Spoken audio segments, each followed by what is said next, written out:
Hello friends, welcome to my channel.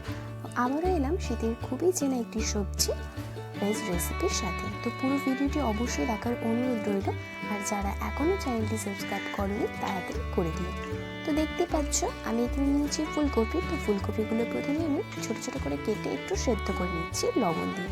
তো এটা সেদ্ধ হয়ে গেছে, তো এটাকে আমি একটি আলাদা পাত্রে তুলে নিলাম। তো এবার আমি কড়াইতে 1 টেবিল চামচ সরষের তেল দিয়ে তেলটা খুব ভালোভাবে গরম করে তাতে ফুলকপিগুলো ভেজে নেব। গ্যাসের ফ্লেম মাঝারি রেখে একটু স্বাদ মতো হলুদ ও লবণ দিয়ে ফুলকপিগুলো আমি একটু লাল লাল করে ভেজে তুলব। ফুলকপিটা ভাজা হয়ে গেছে, তো এটাকে আমি একটা আলাদা পাত্রে তুলে নিলাম।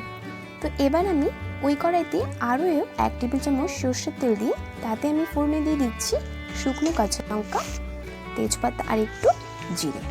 আর এখানে দিচ্ছি দুটো এভাবে কেটে রাখা আলু। আলুগুলো একটু লবণ হলুদ দিয়ে ভেজে তুলব। আলুটা 2 থেকে 3 মিনিট একটু ভেজে নেওয়ার পর দিয়ে দিচ্ছি এখানে আদা ও লঙ্কা বাটা।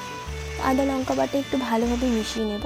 তো তারপর দিচ্ছি এখানে আমি 2 চামচ জিরে গুঁড়ো, 1 চামচ কাশ্মীরি লাল লঙ্কার গুঁড়ো, আর দিচ্ছি স্বাদ মতো লবণ ও 1/2 চামচ হলুদ গুঁড়ো। সবগুলো খুব ভালোভাবে মিশিয়ে নিচ্ছি। মশলা থেকে যখন কাঁচা গন্ধটা চলে যাবে, তো তখন আমি এতে দিয়ে দিচ্ছি 1/2 কাপ পরিমাণ ফ্রেশ মিল্ক। তো এই মিল্কটা দেওয়াতে এর রান্নাটার স্বাদটা কিন্তু একটু বাড়িয়ে দেবে। তো যতক্ষণ না তেল বের হচ্ছে, তো ততক্ষণ আমি এটাকে ভাজতে থাকবো। মশলা থেকে যখন তেলটা বেরিয়ে যাবে, তো তখন আমি এতে ভেজে রাখা ফুলকপিগুলো দিয়ে ভালোভাবে মশলার সাথে মিশিয়ে নিচ্ছি। আর এবার আমি এখানে দিয়ে দিচ্ছি পরিমাণ মতো গরম জল। জলটা ভালোভাবে মিশিয়ে নিয়ে দিয়ে দিচ্ছি সামান্য পরিমাণে একটু চিনি। আবারও সমস্তটা খুব ভালোভাবে মিশিয়ে নিলাম। তো এবার আমি রান্নাটা 10 থেকে 15 মিনিট মতো একটু ভালোভাবে সেদ্ধ করে নেব। দেখতেই পাচ্ছ রান্নাটা অলমোস্ট হয়ে এসেছে। তো সবশেষে আমি এতে দিচ্ছি একটু কুচনো ধনেপাতা আর দিচ্ছি 2 চামচ গরম মশলা। সবটা দিয়ে খুব ভালোভাবে নেড়ে চেড়ে নিলাম। তো তৈরি হয়ে গেল ফুলকপির এই ভেজ রেসিপিটি।